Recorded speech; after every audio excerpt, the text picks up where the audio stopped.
হাতায় আওয়াজ তুলে করছি কেমন রান্না, ও বাঙালি দেখে যারে কাইসা উষার রান্না।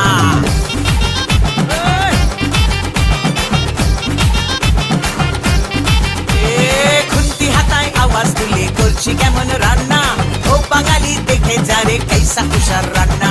শুক্তো পুঁইয়ের চচ্চড়ি আর কলাই ডালার পোস্ত, কুমড়ো ছোলার ছক্কা আর পটল ভাজা আস্ত, কলমি শাক ভাজা হিং দিয়ে ঢোকার ডালনা। রান্না খেয়ে খুশ হয়েগা বাংলা থেকে খুলনা, রান্না খেয়ে খুশ হয়েগা বাংলা থেকে খুলনা। খুন্তি হাতায় আওয়াজ তুলে করছি কেমন রান্না, ও বাঙালি দেখে যারে কাইসা উষার রান্না। ছাড়ো দিদি ঢের শুনেছি নিরামিষি রান্না, হাঁস মাংস রেঁধে দেখাও ও মাদ্রাসি কন্যা। ছাড়ো দিদি ঢের শুনেছি নিরামিষি রান্না, হাঁস মাংস রেঁধে দেখাও ও মাদ্রাসি কন্যা।